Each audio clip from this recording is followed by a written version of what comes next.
আসসালামু আলাইকুম এভরিওয়ান, কেমন আছেন সবাই? আজকে আমি দেখাবো আমি কিভাবে বাড়িতে দুধের সর থেকে ঘি বানাই। তো চলুন শুরু করা যাক। প্রথমে একটা ব্লেন্ডার জারে আমি যে সরগুলো কালেক্ট করে রেখেছিলাম সেগুলো প্রথমে ঢেলে দিলাম।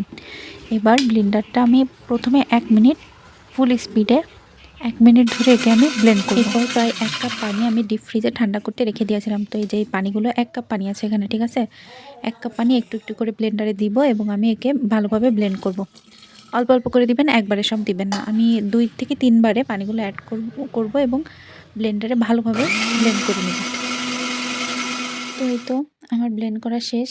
এই যে ফাইনাল লুক, যে মাখনগুলো ছিল সেগুলো কিন্তু ওপরে ভেসে উঠেছে। তো এই যে মাখনগুলো এখন আমি কালেক্ট করব। একটা ছাঁকনির সাহায্যে কালেক্ট করে এগুলোকে আমি আলাদা করে রাখবো। উপরে যে পানি আছে ওইগুলো না, কিন্তু পানির উপরে যেগুলো ভেসে আসছে শুধুমাত্র সেগুলোই আমি ছাঁকনি দিয়ে আলাদা করে নিব।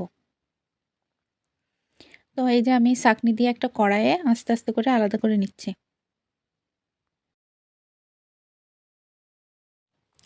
তো এবার আমি কি করব জানেন? এই যে মাখনগুলো কালেক্ট করলাম, এবার এক মুষ্টি মাখন আমি হাতে নিয়ে এর ভেতরে যে পানিগুলো আছে, এক্সট্রা পানিগুলো, এগুলো একদম চিপে, চিপে বের করে ওই যে আমি ঠান্ডা পানি করে রেখেছিলাম, ওর ভিতরে একটু ঠান্ডা পানি রেখে দিয়েছিলাম।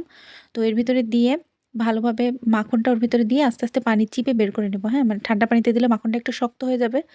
আমার এখান থেকে প্রেস করে পানিটা বের করতে অনেক সুবিধা হবে। তো এই যে দেখেন এইভাবে ঠিক সেম প্রসেসে একটুখানি ঠান্ডা পানিতে দিবেন, আবার হচ্ছে মুষ্টি করে, করে প্রেস করে, করে পানিগুলো বের করে দিবেন।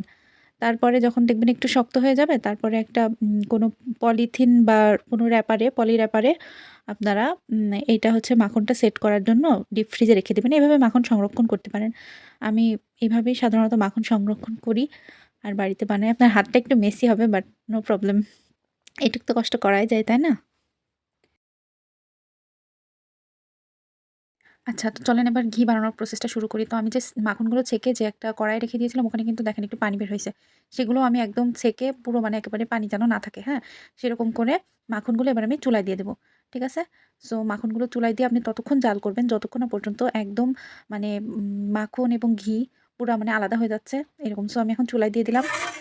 এই যে দেখেন একদম পুড়ে মানে কালো, কালো হয়ে যাবে। তারপর মানে তেলটা আলাদা যখন হয়ে যাবে, ঘিটা যখন আলাদা হয়ে যাবে, তখন আপনারা বুঝবেন যে ওকে, ঘি তৈরি করা হয়ে গেছে। সো আমার দেখেন এখানে প্রায় ১ কাপ, ১ কাপ ফুল না, একটু কম এখানে ঘি হইছে।